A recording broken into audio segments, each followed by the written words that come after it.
Good Sunday evening. I'm meteorologist Nick Kelly checking in on this December 22nd of 2019. We had quite a bit of fog to start this morning out, not to mention freezing fog, so temperatures fell into the upper 20s to about the lower 30s.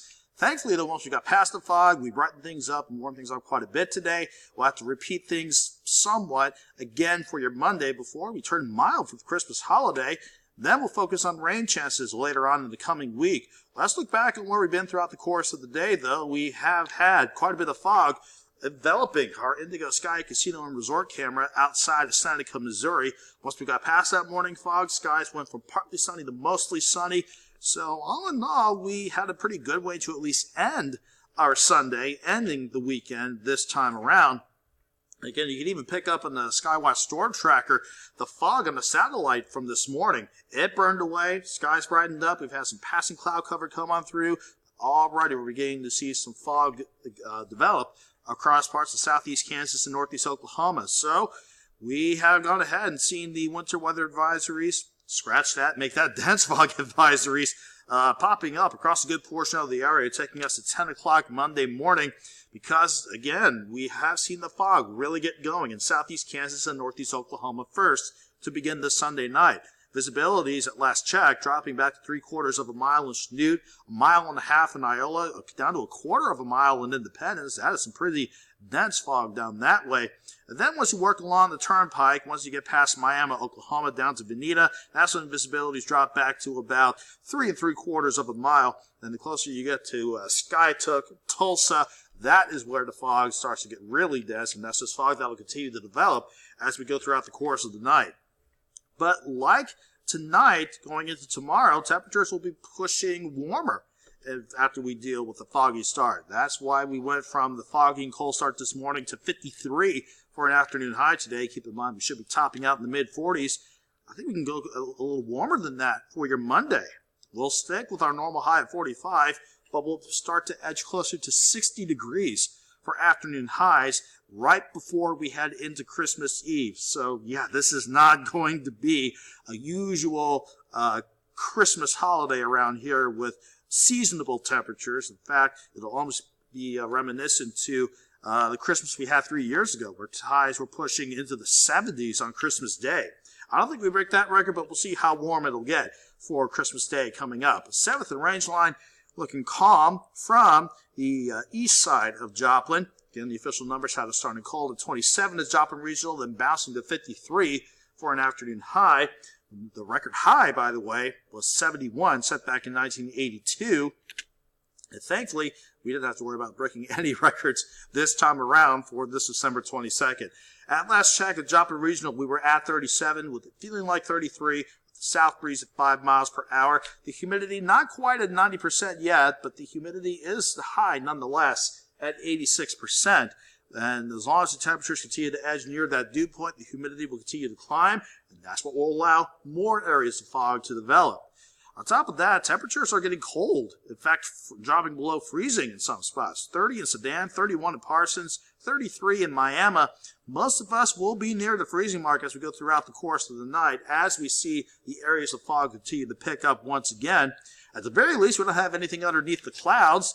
Any rain close to us is still centered across the southeastern U.S. from about the Mississippi River, dividing Arkansas, Louisiana, and Mississippi, all the way to the Carolina coast and down south to some heavier rains once you work closer to Fort Myers and the Florida Keys. Off to the west, though, that is going to be our next front that will head our way. Still has a ways to go before it gets here, though. The front in question, this trailing cold front, extending from Montana all the way back into the Pacific coast and the southwestern parts of California. We'll only see that front work in once we get this upper low to finally work out of the Pacific and start working into the western parts of the United States. In the meantime, as soon as we get this upper low along the Gulf Coast, continue to move off to the east, we'll see this upper ridge take a hold, keep us quiet and mild. Unseasonably mild almost for the next couple days around here. Before we see temperatures warm up nicely once again, we'll have to deal with those areas of fog throughout the course of the night under otherwise partly cloudy to mostly clear skies. Keep in mind, Those dense fog advisories are out for a reason. That fog will get dense again tonight. In some spots, the visibilities can drop to about half a mile, quarter of a mile, or less, especially in parts of southeast Kansas and northeast Oklahoma. And this will be an issue as we continue through the rest of the night into your Monday morning. Then once we get past 10 o'clock, that fog is going to start to burn away, and we'll be looking a lot brighter once we get into Monday afternoon. In fact, after the morning fog, skies will turn partly sunny, then mostly sunny to wrap up the afternoon. And look at how warm it gets. We've got quite a bit of drier air working in with that upper ridge ready to work on over us. That means we go from 32 in the morning to 55 by noon and pushing almost 60 degrees for your Monday afternoon. I think most of us will top out around 59 degrees. Quick look at Monday evening. Has another round of cloud cover working in. We'll just call it partly cloudy skies. This does not look like another fog setup, but overnight lows will drop back into the lower 40s to go into Christmas Eve morning. Again, we'll be underneath that upper level ridge, so that will keep us relatively calm this Christmas Eve and Christmas Day.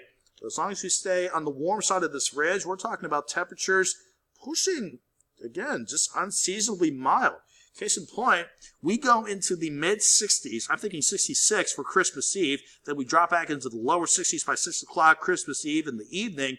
54 by the time midnight masses get going, and then we'll drop to 48 for a cool start for your Christmas morning.